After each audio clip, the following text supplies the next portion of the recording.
a short intro. Ready, what's the bang? Crash Bang Wallop, what a video. What a video. Welcome on in, folks, to this Sunday's tier list maker from... I'm reading our logo and then I'm reading the actual programme. It sounded like I said tea maker. But anyway, John, we're here to talk about tiers. We're here to talk about Quentin Tarantino's films. I'm in tears. John, when you put it up earlier, just before we came on, Stephen forgot. I went, is that it? I didn't realise it was only 10 films. And actually Stephen says, oh yeah, tier list. Yeah. I forgot Tarantino. Yeah. Then we actually looked at the amount of movies. I thought there was a mistake, Stephen, myself. I came here to do a watch along and forgot we're doing a tier list. A tier maker.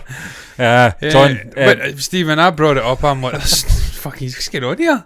They've missed out his movies. And then I realised, no, he's only did 10 movies. See, the thing is, I mean... And two of them are the same Volume friggin' movie. John, he has been involved in a lot of movies, as we know, as either producer or writer. Obviously, Till Dusk, Till Dawn, that kind of thing. And he's appeared in that as an actor as well. I was going to put Sin City in. Sin City. He is a guest director. He directs a scene in it. Yeah. He does, he directs a scene in it. Yeah. But I mean, I suppose in a way, it's a good thing because we have been doing ones where it's been a lot of things that we've had to put into a tier list, and in this case it's going to be 10, so it gives us a little bit more breathing time. I know, longer than one of the films.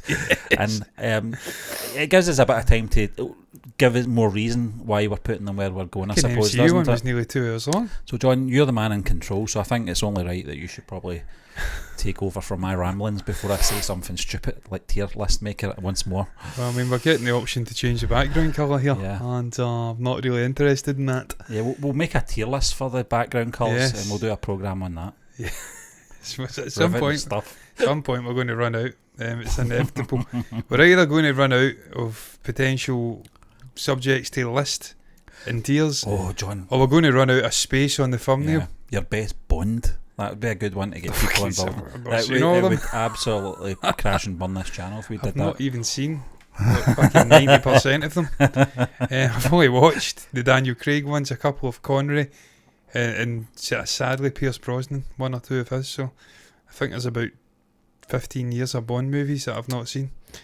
So they'd all been not seen. And I'm never going to see them. I'm not fucking interested. Do you know the thing is though, and I think Partridge, who we were doing earlier there, made a joke about that sort of period of Roger Moore films and sort of the later Connery ones, where the sort of characters in the show were like, what's the one where they do this and do that? Because they all kind of blend in. Yeah. You know, just that period. Certainly the Roger Moore ones, where you're like, I can't remember what one that was, but there's so many standout moments that they just kind of blend in.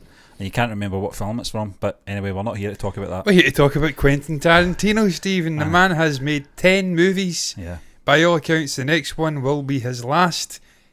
It's going to be an original script, so I look forward to that. Yeah. I think that rules out Kill Bill. Kill Bill's a duology. 1 and 2. I don't know what you're doing, Stephen. Yeah, I hit that. That's why I'm a bit paranoid. Shall I listen? Shall I check your audio before we go in? Yeah, so it's not you'll hear an echo. You might not hear it, Stephen. What I will do is I will quickly go here and select one option. You will hear it. Okay. Can you hear it now? I can't hear a thing. Watch this. Like magic. You should be able to hear yourself now. Is there any crackling? No. Snap, crackle, pop. Crackling. Thank you. Do you shave a crackling? Anyway, perhaps Partridge again. Stephen, we're doing this in chronological order. Chronological being from when he released his first movie to the last movie. And as you can see here, Reservoir Dogs in at number 1 in terms of the movies we are ranking. Stephen, you are not as big a fan of Reservoir Dogs as perhaps the wider populace who are fans of Tarantino, the man, the myth, the legend in his films. I've only seen this once. Yeah. I did recall enjoying it quite a bit. Had all the sort of gratuitous violence you would require from a Tarantino movie, and just exquisitely wrote. Some really brilliant characters in there. They all feel like they're living, breathing, tangible people that you could meet out in the street. They don't feel forced. Steve Buscemi's in this. He's quite a likeable character. He is in it, yeah. Mr. Pink, was he? Yeah. I think he was anyway. But yeah, Stephen, I was speaking to you before we come on. Before we come on there. Yeah. The standout moment for me is obviously Stuck in the Middle with You. I think that's most people's in the ear cutting scene, which John, it's one of those things. In fact, he goes out to sort of get his toolbox of. It's went into sort of urban legend that people have seen the actual ear being cut off, and it's one of those Mandela effects, isn't it? Yeah. Where people have talked about that much, and this is one of the things Tarantino was very good at. We saw it in. I'm trying to remember what film it was. We did a watch along where there was the soundscape told the scene more than the actual visual, because there was a Family Man episode where the toenails are being removed. Yeah, but you don't see it. You don't see it, John, because obviously it circumvents the sort of certificate, the age certificate thing as well. Yeah. So it's a clever way of doing it, and they did it in this film. At this point, we were seeing Mike Tyson biting fucking Evander Holyfield's ear off in live TV. John, funnily enough, you talk about Buscemi. This wasn't the first film I saw him in, because I didn't see Reservoir Dogs on its initial release. My cousin Scott loved this film. He watched it multiple times. To me, it was at the period of time, I think 92, 93 it came out, and it was out round about the time as Romper Stomper, which was an early, I'm sure Russell Crowe was in this film, it was an Australian sort of right-wing movement type film, but it was an indie film, and that's the way I saw Reservoir Dogs, because Tarantino to me was unknown. I just thought this is just an indie film. It was his first proper movie. Yeah, I'm not really, I don't really know. I'll give it a watch at some point, and maybe I've been about a year or two later. So Buscemi for me, when I saw this, I went, that's that guy from Airheads. What's he doing here? What's he doing? You know? But John, it does have, and I think Tarantino does have signature scenes. You know, when you look at those films that we're looking at right now, there is moments in those films that everyone remembers. We saw it in obviously Pulp Fiction, which we will get on to, the dance scene. Yeah. Obviously, and it's the same with Reservoir Dogs, the ear scene, and obviously Stuck in the Middle with You song. And that was Michael Madsen, as you said, Stephen. He was Mr. Bond. Yeah. Also, just the mystery of who it was. It was. But what a cast! The Rat cast was incredible. Yeah. Tarantino, Harvey Keitel, Tim Roth, Michael Madsen, Steve Buscemi, Chris Penn. You go through the sort of lesser names, even some of them are well known. So it shows you early doors, Stephen, in this man's career, the sort of ability he had to attract. I mean, I don't know if they were all A-list caliber actors at that point. Certainly Harvey Keitel would have been. Yeah. But the ability to bring in the talent and what, just create magic on the screen. Stephen, for me, if it was up to me, it's not quite masterpiece, but I would put it in at somewhere between great and amazing. In terms of Tarantino, I'm the other way, John. That's somewhere in between great and good. But I'm not. If this was about movies in general, it would probably be great and good. But just in the context of Tarantino's catalogue, But I would probably put it in at great. But I'm fine with that, But we can go back and address it at the end when we start putting John, the rest in. You said you've only seen it once, and sometimes that's enough. Yeah. I think I've maybe seen this 3 times in the last 30 years. So it's probably every 10 years I get to see this film. Because I don't seen really bits and bobs of it. Obviously, Little Brown Bag, was it, or something like that? The song, the infamous tune. Good tune, I'm sure we'll talk about that as well, John. His ability to use music in his film, yeah. So for me, I mean, I don't know about you, Stephen. We can get back. I said anywhere between great and good, John. So that's probably, you're saying amazing, great. So it's probably just the right fit between the two of us to put it in there. And as you said, in the sort of context of film in general, it probably would be somewhere in between great and good, but for Tarantino, you're probably right. It's somewhere in between amazing and great. Catalogue, so I think great's a good shout. Yeah, I'd put it in at great. Stephen, Pulp Fiction. We'll speak about it, but it goes straight to masterpiece. It does, Because for me, it's not just Quentin Tarantino's greatest ever output, but in terms of wider cinema, an absolute game-changing movie. Yeah. What this did for cinema in the mid to early 1990s. All of the copycat movies, stylistically, just the one that changing the game. Inspired Guy Ritchie to make films. So many other movies. We've seen movies from the Indian subcontinent which are taking clear inspiration from Pulp Fiction. Yeah. Multiple sort of perspectives. Super deluxe. Tampering around with timelines, Stephen. And that was a great crime sort of human story, super deluxe. Dabbling Guy Ritchie, Pulp Fiction vibes. Just an absolute game changer of a movie. Just everything you speak about music, Stephen. The utilisation of music in this, the characters, the way they're so perfectly balanced. You're angry at points for some creative decision making. Yeah. Vincent Vega getting shot like an absolute bitch by the Bruce Willis character, whose name is still Butch. Yeah. And then the way he comes back at the end, it just seems to write it. It's great writing. I think the way he wrote the Vince Vega character as well I think that's the one that most people identified with. Him and obviously Jules. Just a good combination. Two great actors, great, I would say, chemistry as well. And John, I say great actors. John Travolta, for me, up to that point, I wasn't a fan of his. And then he made some good films after Pulp Fiction as well. Yeah. Face Off. I love Face Off. Phenomena as well.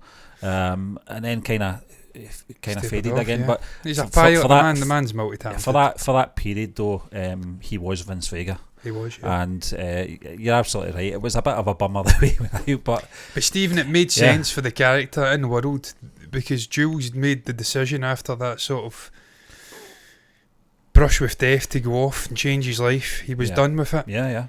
Vince Vega was like, "What are you talking about?" He stayed, I should say, because stayed's an actual slang term. No one can understand us anyway. Let's be honest. Understand us. He stayed in the game, and he was always going to meet that sticky end. There was no other way for that guy to go out. He lived by the sword, and he ultimately died by the sword. Died by the Pop-Tarts. I like Pop-Tarts. I've only just became acquainted with Pop-Tarts. Okay. When you're in a bit of a sort of low ebb, you've not got anything in terms of digestive biscuits or just something sweet to grab. You need that sugar rush. Yeah. You're shaking. You're actually like rattling. Put them in a toaster. Put them in a toaster. Yeah. Just one, not two. Two's That's just what too happened much. in the film, John. I didn't get shot though, but I did enjoy the sugary There's so goodness. many scenes in this film as well, John, that you just stays with you. There's one where Bruce Willis and John Travolta are at the bar in the nightclub. I can't remember what's the villain's name again. Marcel Wallace, yeah. Marcel Wallace. His club, and I think Travolta's character says something to Bruce Willis. He calls him a name and he says, "What did you call me?" He went, "You heard." It's just fucking lines like that crack me up. Palooka or something like that he calls him. I can't remember. Just the way he introduces the Butch character halfway through the fucking movie. You've not seen him, and then he becomes this, in a sense, the protagonist, the main character. His girlfriend was annoying. His girlfriend was so annoying. Yeah, she was kind of similar to the Rocky wife. Fuck she called again? Adrian. Adrian. She do. That's good, but it's not quite right. Sounds like this. Do. Fuck as shit. But the Butch character is fantastic, Stephen. Some of the scenes in here, the fucking $8 shake or whatever it is. Yeah. Going to that club, you've got the likes of blanking on his fucking name. Fucking hell, what's his name, man? Died in a plane crash. Buddy Holly. Yeah. I thought you were talking about Ed Sullivan, because he kind of presents the acts, doesn't he? Buddy Holly. You've got all these sort of famous 50s, 60s pop cultural characters. The dancing, one of the most iconic scenes. Chuck Berry. Yeah. You never can tell. It's been recreated fucking last 20, 30 years. Obviously the drug scene where she ODs, it's harrowing. There's so many great moments to recite to the Bible. $5 shake, John. $5 shake. I think it was Stephen that introduced me to the concept of having a strawberry milkshake with a cheeseburger. With a fucking cheeseburger. A bacon cheeseburger. Tarantino knows what he's talking about. Well, John, that's what I'm going to say as well, because there's a line in that actual sequence. I think it may be Uma Thurman's character that says, I think she goes to the ladies' room. She does. And when she comes back, her food's there, and she says, "Don't you just love it when that happens?" Yeah. And that's something I love. When I go out for a meal, I go to the loo and then come back, and then it's my meal's waiting for me. There's something about that. It's great. This is what I love about Tarantino's movies, Stephen. He's a man that's clearly got a great wealth of life experience. He's had those little moments, and the way he just injects them into the movie, there's just that connection with a wide sort of array of demographics. You just can tap into the human mind in a primal way and give you what you want. Little moments, big moments. Obviously the Big Brain and Brad. Check out the Big Brain. The fucking what was it? They called the French quarter pounder. Yeah. Quarter cheese with fry or something. Cheese royale. Just that scene. The shooting the guy on the couch. The mundane chat, isn't it? But it's very interesting. It's very interesting. And Stephen, this was almost for me the start of what made the Tarantino trademark. Where You're on brain detail. You're on brain detail. That scene where he blows the fucking guy's head That was a off. shocker, John. The first time Harvey I saw that. Keitel comes. He's Yeah. still living off of that fucking 30 years later as well, doing adverts over here. There's so many moments in here. Obviously, at the end, you've got the bad motherfucker, the wallet. Yeah. He's off doing the toilet. John, He comes out. That's almost parallel in what happens with him later. Sort of gimp scene as well. The gimp scene's fantastic. Yeah, it's fucking amazing. John, The fact he punches him. I think it was it wasn't TikTok, whatever. Instagram's version of that is the shorts, and someone had compiled no, it's not. you know the music from Grease, Tell Me More, that, and it was the John Travolta bit, walla walla blah, and then it goes to Olivia Newton-John's bit, Tell me more, and then it cuts to Pulp Fiction, and it's Samuel Jackson's Does He Look Like a Bitch? Blends in with the music perfectly. I need to show you it. It's fantastic. I watched it about 10 times in a row. Absolutely kill myself laughing. Yeah, man. That's what I'm talking about. This is a pop cultural sort of impact of this movie. It's fucking it's 30 years old. Yeah, nearly. It's crazy. Yeah, and it's Next still year, it's still around, and it still packs a punch. So many iconic moments, so many iconic characters. Just motherfucker. This is the movie that introduced me to Samuel Jackson. Say what again? Say what again? Did they speak English and what? And what? So many great moments. English!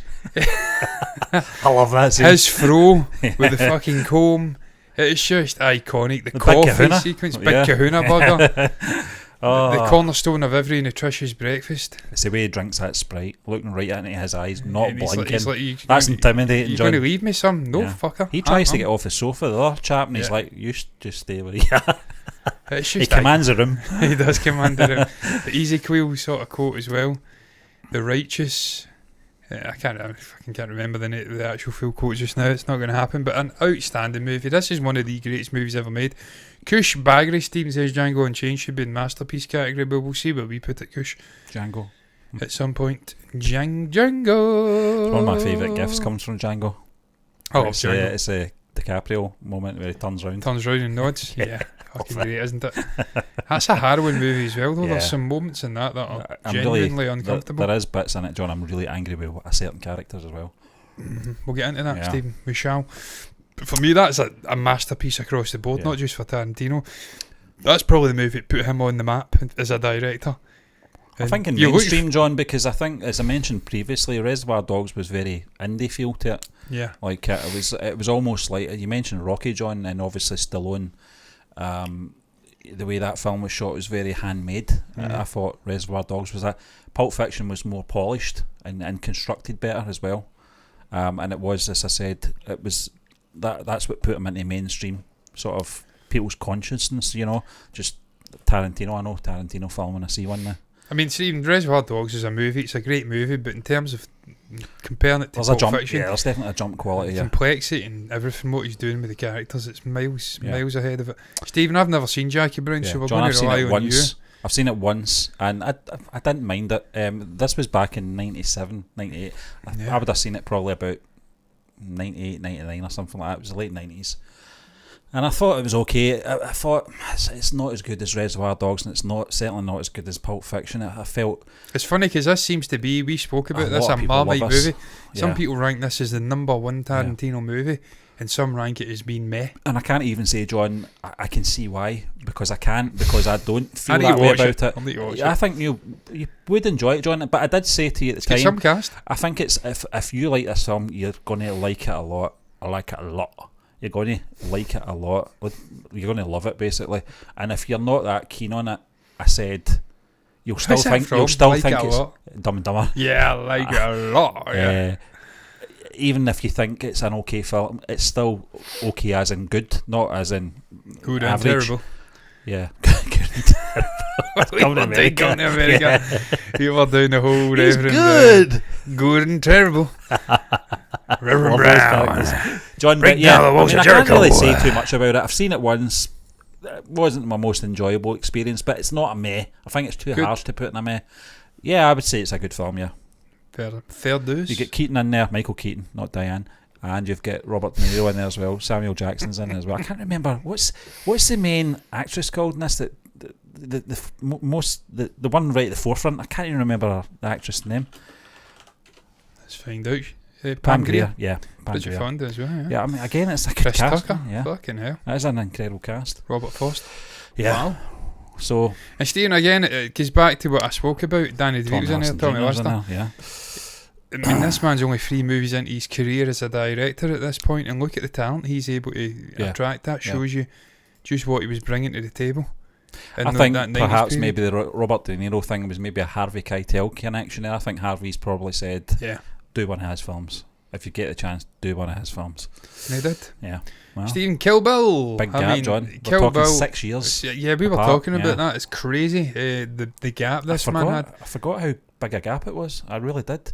But I think, when you look at Tarantino's... I'm almost tempted to search up Stanley Kubrick and see if he had a similar gap, because I feel like Quentin hero worship Stanley in every way. John, I did forget the gap, and I think because, Kubrick. Just the impact that Pulp Fiction had on the masses when it was released, it kind of lingered on for years and years, and having that sort of rewatchability about it. So I think that in that period in time, and Jackie Brown as well, I think just that period in time allowed Tarantino to have that. Well, there you go, the Shining film, Jackie, 7 years. Yeah, fucking 7 years, and then it's like 12 years. Yeah. Between that and his last movie, so this man's certainly like Dr. Strangelove and How I Learned to Stop Worrying and Love a Bomb. Yeah, 4-year gap. So I mean, it's this man has a similar sort of trajectory to Tarantino in terms of the gaps and just the quality that he gave the world, but obviously ultimately the limited amount of movies he made. So you can tell he sort of wants to follow that similar path. He doesn't want to just churn out garbage. Yeah, quality over quantity, as they like to say, Stephen. But this is the same movie in a sense, isn't it, Stephen? Kill Bill. Yeah. It was released as a sort of omnibus, a 2-parter. I think it was maybe... A lot more people prefer the first part though, John. I prefer the first part as well. And I think it's just because the second part reveals a lot more, I think. And I think a lot of people don't like that whole... you tell too much about a character that you don't really need to tell, and that kind of browns people off. Obviously, in the volume 1... the bride that's what she's called. And the second part, her name's revealed as Beatrix Kiddo. I think that pissed a lot of people off. She's got amnesia. She doesn't know what the fuck's happened. She doesn't know who's responsible. She's trying to piece it together and then ultimately take them down. It's such again, it's Stephen, throughout this man's career, maybe less so with the likes of the Hateful. I mean, Hateful Eight. There's always complexity in the stories. Even Death Proof, there's complexity in that story as well. He's always doing something radical. For me, Volume 1 was great because they used animation as well. I think they used kind of manga style animation for a lot of the violence. Wasn't it? Yeah. To get around, obviously, the age certificate thing as well, because there was a lot of graphic violence, and they used animation to obviously execute that. Pardon the pun. Uma Thurman, obviously, she's is fantastic. She's fucking great. Absolutely outstanding visually. I love the way she just, that beast that's in the hospital ward. Yeah. Obviously, she's paralysed because she's in a coma, and he's obviously interfering with the patients. He picks the wrong time, doesn't he? It's just the way she batters his head off that door. I love that. Well, Stephen, I always thought that, and I'm not for 1 minute suggesting that Quentin has knowledge on the sort of standout nonce population over here, but I always associate that now in hindsight with someone like Jimmy Savile, who was obviously floating around hospitals and stuff, a dirty, evil, conniving scumbag of a man. And obviously what we spoke about the other night with Once Upon a Time in Hollywood, alternative history, I almost wish that was like him, and she is just fucking battering his little creepy head off the door. It'd be great. I mean, I've been off on a tangent there. It's this kind of sort of sadistic fantasy land that I'm living in there, John. Yeah, and I think everybody's got that in them. And I think when you see scenes like that, it's very satisfying. Although you're not a violent person, that's the payoff, isn't it? Steve, that's another thing to talk about with this man's movies, and certainly in this, there's always talk about gratuitous use of violence in his movies. He's had interviews with people. That little weirdo at Channel 4 used to try and push his buttons, and he actually slapped him and then walked away. He didn't physically slap him, but he intellectually slapped him down. I always thought he get the balance perfect with the violence in his movies. Yeah. It didn't feel unnecessary. It didn't feel like he was just putting it in there to make people unsettled or something like that. I always thought he get the balance perfect. Even though I don't know what part it is, 1 or 2, with the mace scene. Is that part 2 or part 1? Because I always mix the two up. Who is it? Who gets the mess on them? But it's this sort of double tiered sort of setup, isn't it? There's a little Asian with the skirt. Yeah, that's she's the first like part. destroying fuck out of them. She's in the first part. Yeah, she's got that ball thing. Yeah, that's like a mace. Yeah, it's I always enjoy it. I mean, but you could say that's over the top. Well, there is a bit in it. Obviously, there's a limb cut off and the blood's pissing all over the floor, John. I mean, you could say it's OTT, but for the style of the movie, it works. Yeah, I mean, he's paying homage to manga. He's paying homage to Bruce Lee and other kung fu films and that, and you see that in obviously the outfit, John. Yeah, but jumpsuit. there's it's classic storytelling as well in terms of there's bits in there that I recognise from the Lee Van Cleef stuff, The Master, and stuff from Bruce Lee films, Jackie Chan. And it's that age-old story of the sort of master and the apprentice type thing going in there as well. And I loved, obviously, the bride's master in this. I thought he was a classic character, a very hard character as well. But there's just so many great bits. Obviously, the late David Carradine's in there as well, although we don't... Do we see him in the first film? I'm not really sure. I can't remember. Stephen, it's been a while. Yeah, I mean, I always mix the two. I thought he was great in this. I've been vindicated by mixing the two because he's come out and says himself that they're the same fucking movie. I always feel that David Carradine was a TV movie actor. I always felt it was good in Kung Fu, the TV series, and that kind of thing. And I never thought it would sort of transition to this kind of mainstream blockbuster film. I thought he carried this film greatly, and I think that's another thing that we have to talk about with Tarantino is that he'll pluck these actors from obscurity, and I'm talking about John Travolta in this as well, and make them household names once again, and he seems to do that quite a bit. Obviously, he'll have his sort of his go-tos, the Samuel Jacksons, the Kurt Russells, etc. But he'll always pull one that's been probably you've not heard of in a long time. Nicholas Hammond, who played Spider-Man, the first live-action Spider-Man, is in Once Upon a Time in Hollywood as the director on that Western. And I thought, that's Nicholas Hammond. I've not seen this guy in years. And this is what he does.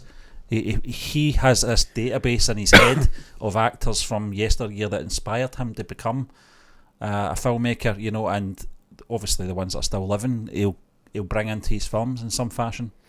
Absolutely, Stephen. And again, music. Some great usage of music in these movies. This guy is almost... That's from... Yeah, I love that. There's still, I mean, he seems to just inject that into pop culture. And most people don't know about these songs. They don't know about the origin, and in some cases they're 20, 30 years old when he's using them. Yeah. Like the fucking keep mentioning it, the one from Reservoir Dogs, it's some random Dutch guy from the 70s. That's right, yeah. He's plucked it out 20 years later and put it in a movie. So this guy just knows how to balance the sort of thematics of a movie with music. This guy was doing what James Gunn's doing now 20 years earlier. Yeah, with 30 years earlier. Yeah. John, Kill Bill Volume 1 for me is probably great. Great, yeah. I'm rating it above Reservoir Dogs. It's probably good. Good, yeah. Do you know, there's a bit... I'm so uncomfortable with that scene, the whole burying alive thing. I'm very uncomfortable watching that, and I don't like it. She gets shot in the head, doesn't she? And gets buried alive. Well, yeah. Michael Madsen character, basically, I think he paralyses her and puts her in, obviously, a grave, and it's horrendous. It's really hard to watch. And then, obviously, you can hear the dirt hitting the top of the coffin lid, and I'm like, I just can't watch this. It's so uncomfortable. And then her hand are fighting out the actual ground. I mean, that's something that I'm not claustrophobic, but that is horrific. Yeah. And again, it harkens back. This is Tarantino's probably mind. He's harkening back to the sort of bygone era where people would be having illnesses, their heart rate would be dipping down into like 20, 30s, but still alive, and they'd actually connect a bell to the coffin for a period after they were put in the ground in case they were still alive. That's horrendous, yeah. So he's almost probably conjuring up that imagery. This guy's got such an incredible knowledge of not just film, but the world and history, and the way he just brings it all together. Yeah. And you mentioned it, Stephen, manga. This guy knows everything. Yeah, he really does. He knows everything about entertainment. So he combines it all wonderfully. Yeah. And this, and look at the styles, man. Yellows and the reds, the blacks and the yellows. Yeah. Just fucking iconic. Brilliant movies. Death Proof, Stephen. This is a movie that people seem to hate or dislike or just not rate. For me, a lot of people hated it before seeing it, John, because the women got word that it was obviously quite offensive to women and that. I don't think it is this offensive this to was women before, at all. obviously, they saw the film. I think Tarantino called them out. This is the film Kevin went to see, Fellow Movie Burner. Yeah, and he got to ask yeah. Quentin a question, who's his favourite character. I think at that point it was the bride, but yeah. I think he's changed that now. It's Wanda now, yeah. Yeah. I think maybe Rick or Cliff now. He may have changed his It could mind be a again. Christoph Waltz character. I'm not Yeah, sure. I think it was Wanda. Is it Wanda? Is that what he's called? The The character from Inglourious Bastards, anyway. Yeah, I may can't be remember his butchering name. his fucking name. I probably am. I'll bring Inglourious up because I will be speaking about that. I'll try to remember his name, John. It's something similar to that. It's not. I don't think it is Wanda. I'm thinking about Wanda Maximoff. Landa. Yeah. It's close. Just the wrong letter. Yeah, nearly. Landa. Hans Nearly, Landa. Yeah, Hans, yeah. I think he's now the favourite character. And who can blame him? Yeah, Death Proof Steam for me. Stuntman Mike, isn't it? Stuntman Mike, Yeah. Kurt Russell, one of my all-time favourite actors, and he's just great in this. And we spoke about it again, Stephen, before we came on. The visuals in this movie are just underrated. Yeah. Just Yeah, lingering yeah. shots of a hanging into tremendous-looking naturals I think as well, John. or tackles. I still would have liked this Not to have naturals. come out at the same time with Planet Terror as a double matinee. But unfortunately, back in 2007, I think this film came out. I think it was American audiences just weren't ready for that kind of sit down, Yeah. which surprised me because this is Tarantino and Robert Rodriguez paying homage to those films that people would go and see, double features. Even the fake trailers in between, the fake adverts, which they included. Yeah, it was another director entirely who did that.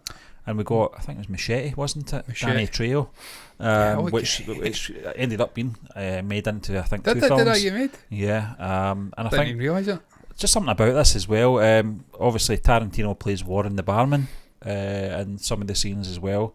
And That bar was is it Jungle great. Julia is the DJ, isn't it? Our billboards are everywhere next to the big kahuna. You know, that's again in universe stuff connecting all the little and the references. music again, John. I love the music in this film. Rosario Dawson. Rosario Dawson's in this. Absolutely I think that was the outstanding. first thing. And Ewan McGregor's ex-girlfriend as well. Ex? Is he Yeah, I left don't her? think they're together Mary now. Elizabeth Yeah, Winstead? she's in it as well. She's a cheerleader dear. in it. You left your wife for her and now Yeah, she's... she dumped you. Oh dear. Yeah, just some there's great moments in it, John. Revenge film. I thought the girls. It's a film of two halves. So we've got to talk about that as well. Yeah. Obviously, two casts. The first Which moment is though, crazy. Stephen, where we see him wooing a woman into the seat of the car and she's asking, where's my seatbelt? Yeah. Oh, Yeah, what's that actress's name again? She's quite it's famous. a fucking epic moment though. She's on social media just now. She's quite vocal. And Oh, what's her is name she, again? I can't Yeah, remember I'll her bring it name. up. I can't remember her name. But yeah, that's right. But to get the benefit, you have to be where I'm sitting. That kind of thing, isn't it? Do you recognise her? I will when I see her. Yeah. Yeah. No. Fergie's in this. I Wow. don't even know that. Yeah. I can't see her, Maybe, but she's definitely in it. Maybe she's at the very beginning. Maybe I missed her. It's Rose McGowan. Rose McGowan. Yeah, Rose McGowan. She Oh, plays Pam, yeah. Yeah, she's the one that Zoe Bell's in this as well. I fucking love her. She's great. She's great in Once Upon a Time in Hollywood. It's Kurt Russell's wife. Yeah. Oh, yeah. She was Uma Thurman's stunt double in Kill Bill. She's Australian, I think, or New Zealand. I'm sorry if I've got that wrong, because I know she hates that. I think she hates when people get that wrong. So I think she's a Stuntman Kiwi. Mike, the same Stuntman Mike we see in Once Upon a Time, I was don't he think so. de-aged? I think the timelines are totally That'd different. be a shame, wouldn't it? Yeah. Because it's almost like 1960s blending into a sort of 70s period. And that would have worked. Yeah. That's a shame. But yeah, I mean, Stephen, it's a fucking great movie. I love it. Yeah. This I is love the the one music. down in Mexico, isn't it? The coasters. Yeah. And then also at the end, you've got the Dave hey little Dozy, chick. Beaky, Mick and Chick. Is it? Hold Is tight. it Chick Habit? Something Habit? Chick Habit, Hey, yeah. Chick Yeah. Habit, Yeah, I like that, yeah. That was so catchy, yeah. Was it Dave D. Dozy, Beaky, Mick and Titch, wasn't it? Hold Tight, yeah. That Hold was Tight. the sort of bit before the crash. Oh, yeah. Who got that? Yeah. Was that Yeah, that one? that was that one, Drum yeah. it. Oh, it's so good. The soundtrack's fantastic. The music is phenomenal. Obviously, the shot of her with her legs out. John. Yeah. The car, and it's getting Stephen again. The violence, you could see it's gratuitous. It's unnecessary, but it just makes his movies pop. This is why I wanted to see this guy Yeah. tackling an Rose R-rated Star McGowan's Trek. death, John, was horrendous. So she was getting just banged about destroyed. everywhere. Yeah, Her face was hitting the windscreen. Oh, it was horrible. It wasn't a pleasant watch at all.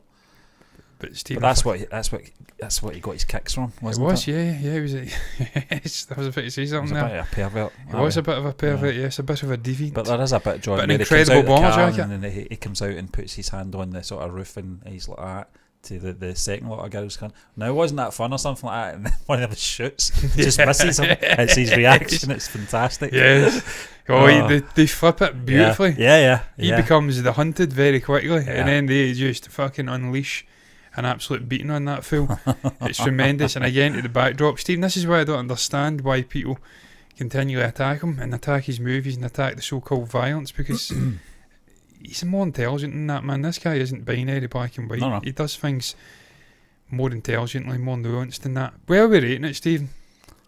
Because I'm aware of time here. I think it's great. One. I think it's great. Yeah, I'd rate it above Reservoir Dogs personally. Yeah. That's just me, though. Yeah, I think so, yeah. But I've only seen Reservoir once. I've seen Death Proof a couple of times at least. Inglourious Bastards, John. This is a film that when it came out, I couldn't wait to see it. Obviously, it's time period as well. Tarantino being involved in it as well, and this is probably the first one I saw where he was kind of taking an important timeline and changing history, because he never really did that with the previous films. In that sense, he's done it a couple of times now. Obviously, the Hitler scene at the end of the theatre. It was a fantastic. All the top Nazis getting destroyed. Yeah, it was just a great shot, John, and that there were so many great shots in this film, and the sort of the pub scene. Yeah, the interrogation scene where I think they're making a dry mistake. beer. Yeah. Michael Fassbender makes a mistake. And your man who... It's the accents, John, that it's the way that it's so tense, that whole scenario. It's sort of Captain fucking Hamburg and the SS guy is able to pick out all of the various regions people are from, and he has to come up with this incredibly detailed reason for why his accent sounds off. He's like from some small Swiss German village. Yeah. And he does a brilliant job of explaining it, and he's almost won him over, and then he fucks up that simple little thing. But Steve, one of the tensest moments in cinema. Yeah. Just incredible. It goes on for about 5, 6, 7 minutes, and it's just... John is the strudel scene as well, and I know the strudel, that's one of my personal favourites. Yeah, it's a great scene. I find the actor who played the SS, that's him there. It's August Dial. Yeah. He's a great actor, Major Hellstrom. Yeah. The way he's sitting round in that alcove, he's same age as you, Stephen, nearly. Yeah. A month older. Berlin is from, yeah. Berlin. The way he sits in the alcove and just takes it all in like a sneaky little snake. Yeah. And then comes out and unleashes it. Brilliant. And then obviously, what is it he says? I can't remember the exact quote, but something about the Scotch. Yeah. They say it's he's got his real voice on it at this point, very posh. Yes. So it's a shame to waste a good Scotch. Better go out with, I can't remember. Must say it. John, this is I think Rod Taylor's last film as well. He plays Winston Churchill. Yeah. We get Mike Myers in there. Crazy. Playing an English general, I think. I don't know where that came from. But it's just Tarantino. He's like not shoehorning every actor he can possibly imagine, but just pivotal scenes like that, the moments in history as well. I'm going to use Mike Myers in that scene. I'm going to use Rod Taylor. They're not in it again. It's just for that scene. It's just a great film, John. Obviously, Brad Pitt is fantastic in this film. Yeah. Daniel Bruhl's Frederick Zoller. Yeah. I'm a real Frederick Zoller from this range. He plays a sort of charismatic sniper, doesn't he? Yeah. And I think he's the one that ends up choking. I forget her name. I'm looking to the side. Is it Melanie Laurent? Yeah. Who plays Susanna in the theatre, the projection room, isn't it? Yeah. Does he choke her out, or does she? I think he gets shot, doesn't he? He gets shot, yeah. And I think both of them die in that scene. But so many fucking brilliant moments. Christoph Waltz, just that interrogation scene at the very beginning, John, with the French farmer. Yeah. With obviously keeping people underneath the floorboards. It's horrendous. Languages from French to English to German. Drinking the milk. It's the fact he pulls out the huge sort of pipe and you think this is a figure of fun, but he turns very quickly. Yeah. And you realise what he's all about. And also we've just watched All Quiet on the Western Front, Stephen, the scenes of those two men running away. It's almost mimicking that sort of opening yeah. sequence where she runs away. And you mentioned it, Steve, in the strudel scene. There's people go really deep into this movie, and this is what's great about Tarantino movies. There is complexity. There's layers of detail. There's meaning, yeah. You get the feeling he knows all along who she is. That's why he's stubbing the cigarette out on the strudel. The symbolism of that, he's trying to force it to take the sort of cream, which I think, just the strudel in general, what that represents is pork, little lard or something in that. He knows deep down who she is, and she knows as well. Just the sound design, the heartbeat, the silence when he walks in the room, the drums, the score. It's a brilliant movie, Stephen. For me, I don't know about you, but that goes into amazing. Amazing for me, Love Inglourious Bastards, man. And just the ending, the way they scalp that little fool. It's brilliant. And Christoph Waltz, man. It's the first time I discovered who Christoph Waltz was. Yeah. My introduction to him as well, Incredible performance. Just multilingual, brilliant actor. And Eli Roth, I think he's a director in his own right. Yeah, he's the Jewish... Oh, what's his character's name again? Donnie... I'm going to bring it up and see if I can find it. I'm not going to get it. He scalps him, doesn't he? He's a scalper, yeah. Oh, yeah. And you've got the mental looking sort of Berlin guy. I don't know what his name is. I can't find him, but he's the guy obviously fucking shoots your man, the SS guy, in the groin, in the basement of that pub. It's a fucking brilliant movie, Stephen. Amazing for me. Django. Yeah. We had, I'm going to bring the name back up. We had Kush Bagri saying that it should be, in their mind, in the masterpiece category. For me, it's not quite masterpiece. I think for me, it's in the same part as Inglourious Bastards. It's amazing. I've only seen this film twice. I've seen it, I think, 2 or 3 times as well. It's a long film, to be fair. It is long, but what a fucking cast. Christoph Waltz is in there. Jamie Foxx, the great Jamie Foxx. And also Leonardo DiCaprio. There's other names in there. Samuel plays a despicable his name's sort Stephen of Uncle Tom character. Yeah. It's just, but Stephen, again, the brilliant visuals, the tragedy and the sort of undercurrent of tragedy with the whole slave stuff and plantation, and this guy, what he represents, the sort of rise. John DiCaprio in this film's amazing. Yeah, it's fucking I knew Christoph Waltz was going to be amazing, but again, it's like role reversal from what we saw in Inglourious Bastards. Candy or something, isn't it? And he's a more likeable character in this, but DiCaprio for me, John, this was probably the film that I know that obviously he did ones before this, like The Departed, etc. It wasn't The Departed, wasn't it? I'm sure it was something. He was in The Departed, yeah. Matt Damon, him, somebody else. Films like that, that branched away from his early stuff, the sort of coming of age films and romantic films, that kind of thing. Yeah. This was the one that I was like, this guy's incredible. I thought perhaps maybe, those films from the early 2000s. Catch Me If You Can and stuff like that. Yeah, and the one he did with Ruffalo. No. Well, that one that was great as well, John. But what was the one he did? The Gangs of New York. Gangs of New York Scorsese, with and his name. Daniel Day-Lewis. Yeah, I couldn't get his name there. I was like, the guy who wins them all the time. Day-Lewis, yeah. They've had to retire him so everybody else can get a shot. I love Gangs of New York. I was obsessed with that movie when it came out. Just something about it. I think it's because he was playing a villain in this film, John, and I've never seen this sort of side to him to this level.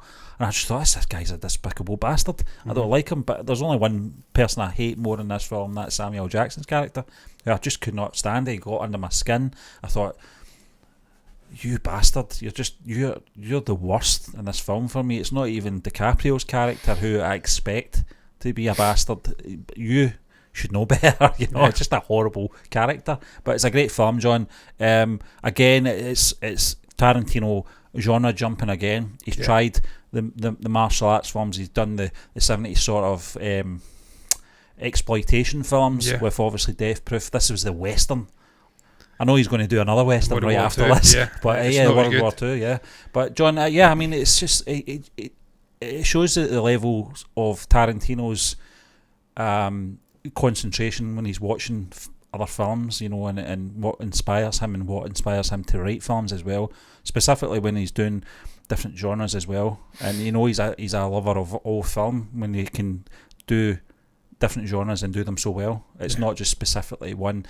Like Scorsese is famous for gangster films, mafia or whatever, That's really all he does. but he's very good at it. Whereas Tarantino, I mean, it's not all he does, but you know what I mean. But Tarantino for me is just a master of all genres. Stephen, he's a real sort of He's a brain film box. nut, yeah. He's a film. He is a proper film enthusiast. The man holds an actual physical archive of film on tape. He has a home theatre, I should say. Yeah. He understands film on a level that few people on the planet walking with us on this day understand. He just gets it. Yeah. And he implements all that. We said this before with all of the films. I mean, fucking manga, World War II stuff. He knows, he's watched these movies going back fucking 70, 80 years. Yeah. And he works magic with it. And for me, Django, there's so many great moments in this as well. Yeah. Harrowing moments and stuff with the dog. This guy has to really show incredible resolve, restraint in some of the scenes. Jamie Foxx's character I'm talking about, Django, obviously, because that's what the name of the fucking movie is, and he's a self-titled sort of, he's unchained. He has to show great restraint, and when he gets his final moment, it's just outstanding. It's just brilliant. Again, all the cult of characters, the fucking costume design as well. Yeah, tense moments, Stephen. This is him doing Western great. For me, the next one, it's a good movie. It's too long. The Hateful Eight, but it's way too long. And what I like, he shot this in obviously wide scope, didn't he? This was one of the ones we talked about in news. I know it's been re-released obviously as a series, and I think that's the way it should have been made in the first place. It's far too long for a film, for a dialogue heavy film, with not a lot of action in it. There is moments obviously in that big house that they're all in, and there's sort of a lot of things that go wrong in that house. There's as a well, lot of brilliant flashback sequences. and Tim Roth is back, John. We've not seen him since, I don't know, was he in Jackie Brown? I can't remember. Certainly the last time we saw him probably was Pulp Fiction, but maybe Jackie Brown, I'm not sure. A great actor, fantastic actor, but I felt that Tim Roth was like standing in for Christoph Waltz. The way he was portraying this character was like, he's too similar to what we've already seen in the last previous films from Christoph Waltz. I think it was Pulp Fiction. Pulp Fiction was the last one he was in, yeah. Quite a gap then, isn't there? Yeah. But again, my dad is a big fan of westerns. He just couldn't take to this at all. He just didn't. He felt it was too long and winded, and there was too much talking in it as well. I mean, there's some great scenes in it, John. Fantastic scenes, and the cinematography's absolutely stunning. But there's something just about the storytelling in it. It's just, it doesn't feel like a Tarantino film. It feels like someone tried to do a Tarantino film to me. Don't get me wrong, I mean, again, it's Marmite, Stephen. I know for a fact people absolutely love this and rate it very highly. For me, it's not one of his best, but Tarantino, I don't know why I put this meh in here, because there is no meh Tarantino movie. For me, this one's going to good. It's good, it's good. I think it's the worst movie he's made, personally. Yeah. On a technical level, it's probably one of the best, because it's sort of, again...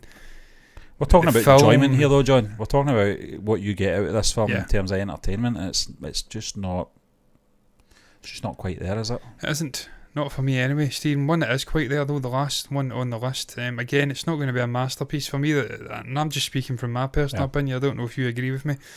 There is only one masterpiece from Tarantino. Some people could have everything that he's produced in here, and they're absolute sycophants of the man. It's all subjective, John. We are not sycophants of anybody. We truly love Tarantino and all other directors out there. Well, not all, but the ones that we love.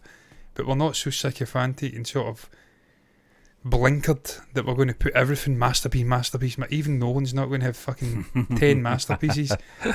We're going to rank it in the context of his career. In the context of other directors, some of these movies are fucking head and shoulders above other directors. They're not good compared to... This is a contained, obviously, discussion, but this is Tarantino. For me, Once Upon a Time in Hollywood is an amazing film. For me, anyway. Yeah, it is an amazing film. I got so much enjoyment out of this film, John, from the soundtrack, from those characters.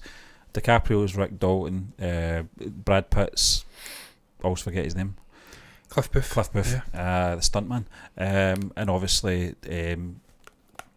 Sharon Tate, Margot Robbie, who, it's funny, they don't really share a lot of screen time. It's not till the very end we get to see Margot Robbie actually mixing with the other two, but there's just something about those intertwining sort of storylines going on. And I remember when the film was announced, we were doing our movie news, and it was going to be based around the Sharon Tate murders and stuff like that, and I thought, there was concerns. What are you doing? Don't go there, Quentin. Do not go there, mate, because you can't do this in good taste, even if you make an amazing film. But he did, because he didn't focus on that at all. No. There was obviously the bit at the end where it was based on those sort of events leading up to it, And you got one of the most spectacular sort of endings to any film, John. We watched a bit of it the other night there. The bit where obviously Dalton's going out to chase away the hippies from the cul-de-sac, which is one of the... What was it he called that car again? I can't remember. There's mechanical ass off of my street. Mechanical asshole. Get this goddamn fucking hippies. He's clutching a nice pina colada. He's ready to go and lie in his pool in the middle. It's just the setting of this guy's house overlooking the fucking LA sort of cityscape. Just what a lifestyle, man. The fact he's reciting his lines, he's just chilling. This is where I want to fucking live. But the fact that he gets disrupted, not at the end though. Yeah. Oh, but I'd have did the same thing, Stephen, the same. Yeah. Absolutely. If I heard like, a mechanical piece of ass on my street, I'd go out and call it the fuck out as well. John, this was a good observation from Tarantino as well, in terms of those sort of washed up actors from the 1950s trying to make that transition to the sort of late 60s, who were of yesteryear's men, of cowboy, which the Western films were starting to sort of fade away until Eastwood resurrected them. Western, and it's hinted in this that it has to go to Italy, obviously, to sort of, I think it's Pacino's character, Schwartz. Yeah, he does. He goes to Italy, doesn't he? And he the gets 14 success. Fists of McCluskey. Love that. The fact you bring Pacino in just for that, I mean, it's fucking brilliant. Again, it shows you the pull of the man at this point. He's what with De Niro, he's what with Pacino, he's what with Keitel, he's what with some incredible names in Hollywood. Which just the recreation of 1968, I think it was, 67. Was it the Sunset Strip or something? Yeah, he completely transformed it to what it was. Bit by bit, the detail was off the charts. This man grew up in the city at that point. So this is almost like a homage to his childhood, what he experienced in that city. Just brilliant. Just some of the lingering shots, the little heartfelt moments with Sharon Tate. She's going in to watch her own film in the theatre. Yeah. Just shows you the sort of character, the measure of that woman. Didn't deserve you can't help get emotional at the end, John. And I remember sitting in the theatre with my wife and I getting a little bit choked up at the end because I thought of what could have been for that lady, you know. Yeah. And I think our sister complimented Tarantino on his choice of storytelling for that, and she said she cried, but in a good way, because that's the ending that she should have had, you know. Yeah. So obviously our introduction to Austin Butler as well was Tex. Is that Tex? Yeah, Rex. Tex or Rex. Yeah. Rex. No, Tex. That's it. Yeah. I'm a devil come to do the devil's work. No, it was dumber than that.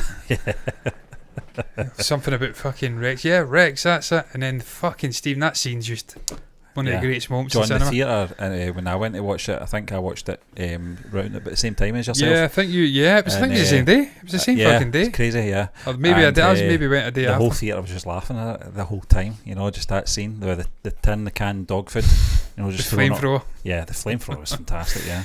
The fucking telephone. The Steve McQueen's in this as well. Daniel Day, not Daniel Day, Damien Lewis. Yeah. Yeah, just some of the casting's brilliant of the historical figures in this movie, just great. And then just some of the shots, Steve, and the music. You get fucking your man, I'm blanking on his name, Neil Diamond. Yeah. Brother Loves Travelling Salvation Show or something Mamas like that. and Papas, yeah. Mamas and Papas. Some of the shots of him just driving. I know people watched this movie and were bored with some aspects. You're lingering too long in the Cliff Booth character in the car. I loved the shots of him winding through Hollywood, going back and forth, the sort of going to the ranch, going to his humble abode as well with his dog and just caravan, the sort of splitting lifestyles. This guy's moaning about his life. He's got everything and he's unhappy. Cliff Booth's got a relatively humble life. He's got a dog. He's eyeing up the dog food. Should I try some of that? He does. He actually tries it. Tongues it, yeah. And this guy's a war veteran and he's got fuck all, but he seems to be much happier in life than just really deconstructing society and how money, this idea that fame and money provides you with happiness. You become more enriched. It doesn't. You need to be a happy person. Character as well, John's very insecure about his own sort of talent as well. Some of the moments with him, Steve, we were talking about it when he gets complimented. Yeah. And he's actually smiling and he's happy. He's not having a breakdown before it. He's drinking. I'm not going to drink again. He drinks and he throws it. What was it he says again? God, oh fuck, what was it? He stutters it, doesn't he? Yeah, I can't remember, but it's just such a great scene. Fucking hell, did he say again? It kind of highlights the insecurities of the actor, and obviously he's up against I'm blanking on the actor's name. Yeah, he was in fucking Star Wars, wasn't he? Yeah, It was in Mandalorian. Mandalorian. Yeah, I'll search it. was it? Or was it Book of Boba Fett? I can't remember. Yeah, it may have been Book of Boba Fett actually. Yeah, What's his name? I can Fucking see hell. his face as well. I can see his face as well. Yeah, blonde hair. Yeah, I mean, just being up against him, you know, in that scene Fucking where he hell. has to obviously Timothy Olyphant. That's it, yeah, Timothy. Oh, it's so good, man. Line. I forgets his line. And from there, he just spirals. But Stephen, he does. Let's do it again. No, we'll just pick up. No, just let's do it again. And he's breaking down tears. And Gives you an insight into the pressures that these big actors but you can face. tell the Timothy Olyphant actor is enjoying it. he's going, yes, he's making me look really good. It's a competitive, obviously, The industry. whole bounty law stuff is incredible. The Yeah. recreation of these old school westerns, it's just fucking brilliant. It's just a great movie.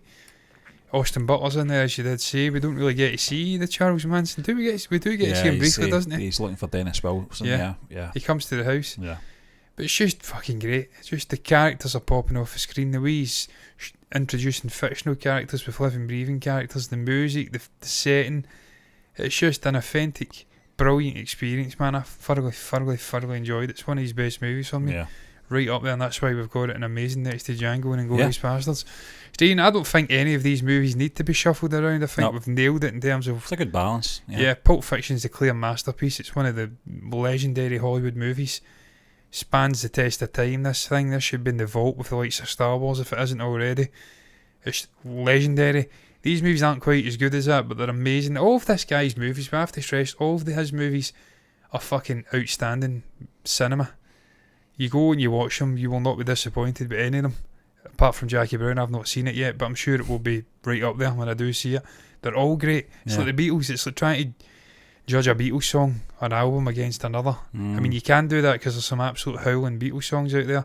I'm looking at you, Wild Honey Pie. I'm looking at you, Maxwell Silverhammer. Revolution 9. I'm looking at you, Bad Little Kid. What is it? Fucking Run for Your Life, Little Girl. Things like they are bad songs, man, but in the main, fucking outstanding. Junior, behave yourself. A bad little kid came into my neck. Even the guitar fucking angles. What you doing, George? This is like the Beatles. It's like try to rank Beatles albums. They're all fucking great, but some of them are less great. And that's what we've done here. I think we're pretty accurate, Stephen. Pretty accurate. Yeah. What's that from? Can't remember. Doesn't matter, but look, man, we're going to round it up. We've got a watch along to finish. Yeah. And got an hour of it. we'll get an hour of it, and it's fucking 11:30. Wow, this is going to be interesting. We need to move on swiftly. What's your thoughts on Tarantino? Where would you rank the Tarantino movies? What would you have in Masterpiece? What would you have in Brilliant? What would you have in Mare? Would you have any in Mare? Share your thoughts about those movies down. Your sort of ranking of the movies down below in the comment section. It's been an hour. Incredible. 10 fucking movies.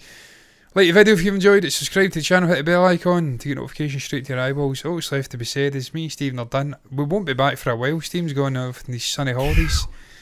I'm sadly stuck here in shithole Glasgow. I'll be doing live shows, Stephen won't. There won't be a tier list next week. I am not doing I may do a solo tier list. I think you should. I will do a solo tier list. I'll pick something that intrigues me. I'll do a solo tier list. Harry Potter Fuck it. films. Harry fucking Potter. I'll do a Harry Potter tier list next week. There you fucking go. I will do it.